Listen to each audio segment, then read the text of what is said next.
मेरा नाम पीएल मेहता है। पार्टीशन के टाइम पर मेरी उम्र 10.5 साल थी। हम लोग पाकिस्तान में डिस्ट्रिक्ट झेलम के रहने वाले हैं। हमारे गांव का नाम साऊवाल था, जहाँ पर हमारा एक पूरा परिवार जो है 14 फैमिली मेंबर्स रहते थे। हमारे घर में जो एरिया था लगभग 1 एकड़ में, आधे एकड़ में मकान था, आधे एकड़ में अपना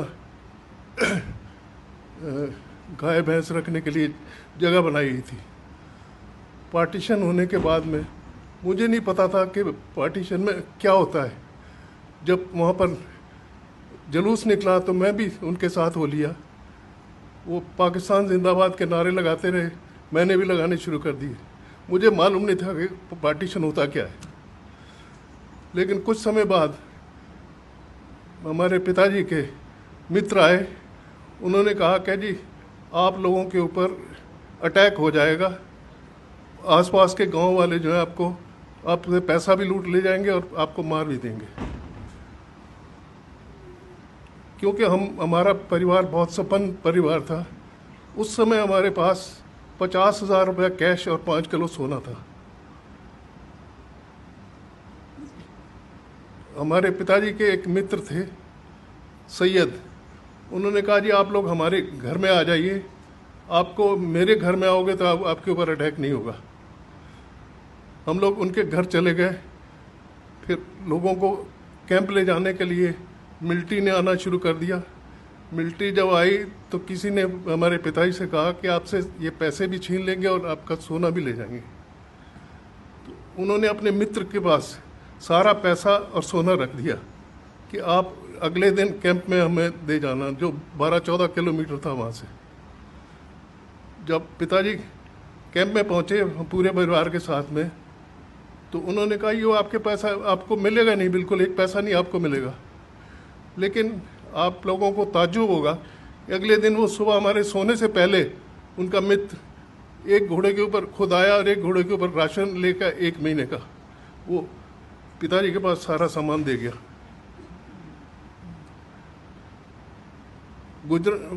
पिंडारन खान में जो कैंप लगा था वहाँ से 3 गाड़ियाँ चली थी। 3 गाड़ियों में पहली गाड़ी सरदारों की थी। उसमें कुछ जगह थी, लेकिन पिताजी ने कहा कि सरदारों के ऊपर सबसे पहले, पाकिस्तान में सरदारों के ऊपर सबसे पहले अटैक होता था, लेकिन उन्होंने मना कर दिया। दूसरी गाड़ी में हमको जगह नहीं मिली। ट्रेनें जो है, पैसेंजर ट्रेन जो है, इतनी शॉर्टेज हो गई कि उन्होंने ओपन वैगन मंगा के हमको ओपन वैगन के अंदर 100 आदमी एक वैगन में बिठा दिया। बिस्तर के ऊपर बैठ के ओपन वैगन में बैठ गए हम लोग। दूसरी ट्रेन के ऊपर 2 जगह थोड़ा अटैक हुआ, लेकिन वो लोग सारे बच गए। हमारी ट्रेन के ऊपर जो अटैक होना था, वो कामों की स्टेशन पर जब हम लोग पहुँचे शाम को, तो ट्रेन वहाँ सारी रात रोके रखी। और ये महसूस होता रहा कि कुछ लोग जो है ना इकट्ठे हो रहे हैं, स्टेशन के आगे जा रहे हैं। सुबह गुजरांवाले से पुलिस आई। उन्होंने कहा जी आप लोग अपना सारा हथियार हमको दे दो, क्योंकि आप हिंदुस्तान में नहीं ले जा सकते। सब लोगों ने हथियार दे दिए। हमारे साथ बलोच मिलिट्री थी और पुलिस ने कहा कि आगे मॉब है, हम उनको हटाने जा रहे हैं। वो हटाने क्या गए थे, उनको साथ में बुला लाए, अब आप अटैक कर सकते हो। 24 सितंबर सुबह 10 बजे अटैक शुरू हुआ। सबसे पहले तो उन्होंने पैसे छीने, जो कुछ है दे दो, हम मारेंगे नहीं। उसके बाद में यंग लड़कियां निकालनी शुरू कर दी।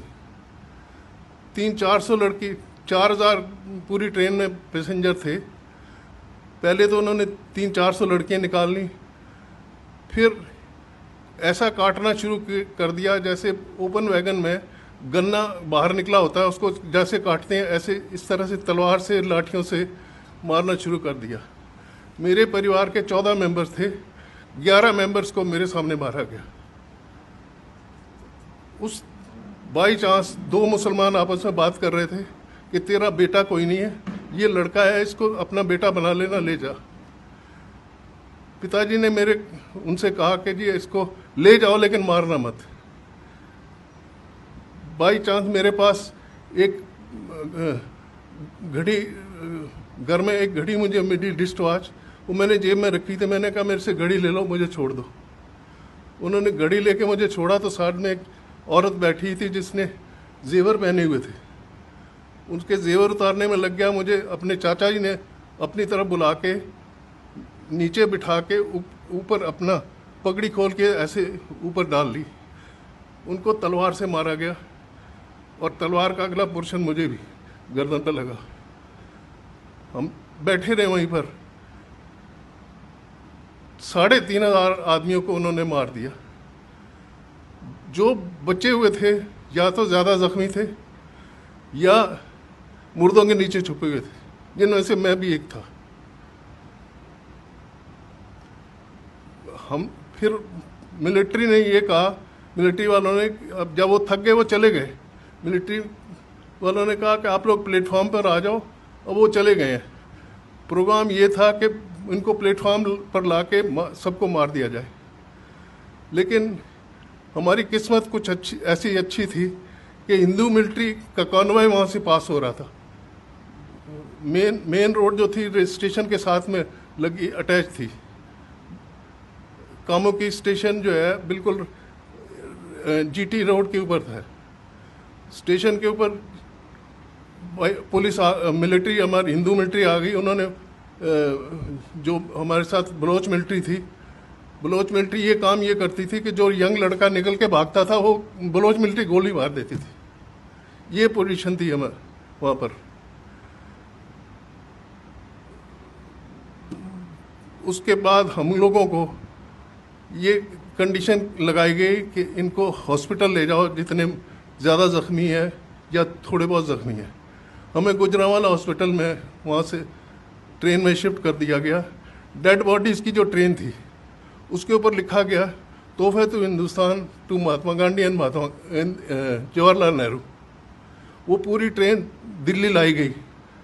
वो ट्रेन को नेहरू को दिखाया गया, जवाहरलाल गांधी को दिखाया गया। उन्होंने कहा ऐसा नहीं होना चाहिए। जब पटेल जी ने देखा तो उन्होंने कहा एक के बदले 4 होना चाहिए। 3 ट्रेन कटने के बाद में पाकिस्तान ने हाथ खड़े कर दिए। ये पोजीशन थी। हॉस्पिटल में हमारी हालत ये थी कि 5-6 वहाँ पर लोअर स्टाफ जो था वो हिंदू था, बाकी डॉक्टर सारे मुसलमान थे। जो ज़्यादा ज़ख्मी थे उनको इंजेक्शन दे के मारना शुरू कर दिया। हिंदू कंपाउंडरों ने सबसे आके कहा कि इनसे ना इंजेक्शन लगवाना ना दवाई लेना, हम ये अभी थोड़ी देर में चले जाएंगे, हम आपको सब ट्रीटमेंट हम करेंगे। हॉस्पिटल में उन बेचारों ने पूरी रात हमारी सेवा करी, सबकी पट्टियाँ करी। मेरे पास जो कमीज़ थी, मेरे चाचा जी को जब तलवार से मारा तो खून से पूरी भर गई थी। वो मैंने कमीज़ उतार के फेंक दी।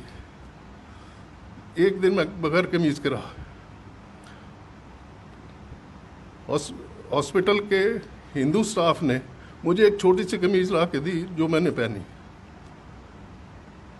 बाई चांस 2 दिन के बाद में जब हमें हिंदुस्तान शिफ्ट करना था तो फ्लड आ गए, रोड्स ब्रीच हो गई। 15 दिन हमको हॉस्पिटल में रहना पड़ा। हॉस्पिटल में हमको 1 रोटी सुबह और 1 रोटी शाम को मिलती थी, जिसके ऊपर दाल डाल के थोड़ी सी दे देते थे। लेकिन हमारी किस्मत थोड़ी सी ऐसी अच्छी थी कि 3-4 दिन के बाद में आरएसएस वालों को पता चला कि यहाँ पर ज़ख्मी आदमी आए हुए हैं। वो गोलियाँ चलते हुए, गोलियों के बीच में चलते हुए वो लोग हम लोगों के लिए कपड़े लेके आए, खाना लेके आए। और एक मुसलमान औरत जो है वो भी खाना बना के लाती थी। हम लोग कहते थे कि ये इसमें जहर होगा, ये हम नहीं लेंगे। इस वजह से 15 दिन रहने के बाद में फिर हमको ट्रकों में अमृतसर शिफ्ट किया गया। अमृतसर से हमारे मौसा जी जो थे उस समय एसपी पुलिस थे, अम्बाला के, हम लोग वहाँ आए। हम लोग जो है मेहता जो फैमिलीज़ हैं, हम लोग मियाल ब्राह्मण हैं।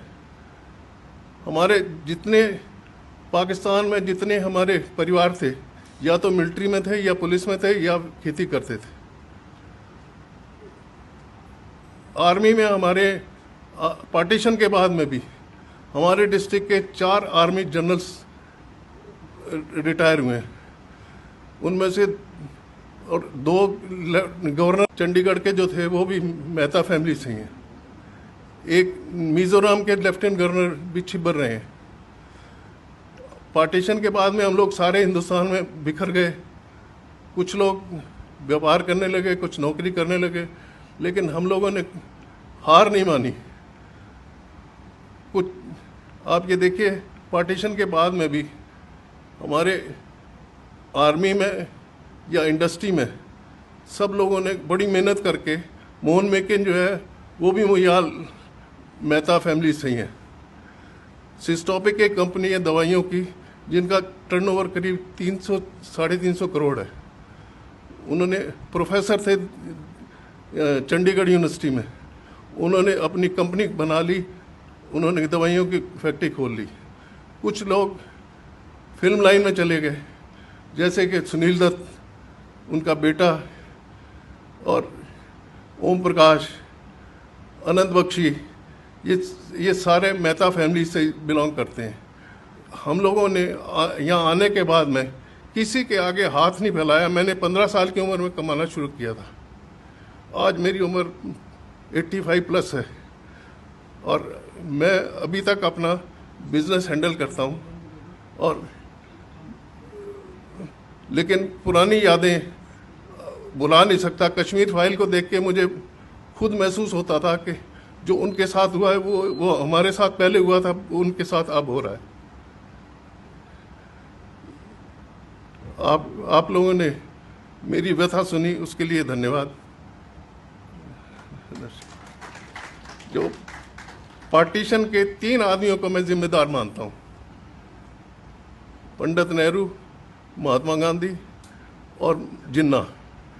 अगर महात्मा गांधी मान लेते कि जिन्ना ने ये सजेस्ट किया था कि 5 साल में 2 साल हमें प्राइम मिनिस्टरशिप दी जाए इंडिया की, 3 साल जवाहरलाल रहे, लेकिन जवाहरलाल नहीं माने थे। और उनको सबको मालूम था कि जिन्ना ने 6 महीने या 1 साल के बाद में मर जाना, उसको टीबी थी, ये हालत थी। गवर्नर जनरल उसको बना दिया गया। इंडिया वालों ने पता सबसे बड़ी बेवकूफ़ी जो कि गवर्नर जनरल उन्होंने अब लॉर्ड माउंटबेटन को बना दिया, क्योंकि वो नेहरू के दोस्त थे। ये बहुत सारी ब्लंडर्स ऐसी हुई हैं। जितने हमारे एजुकेशन मिनिस्टर हुए हैं पुराने, सारे मुसलमान रहे हैं। सिर्फ मुसलमानों की उनकी हिस्ट्री जो है उन्होंने रिपीट करी है। हिंदुओं के किसी महाराणा प्रताप या शिवाजी के बारे में किसी ने 2 लाइनें भी नहीं लिखी हैं। ये हमारी भारत की व्यथा है। धन्यवाद।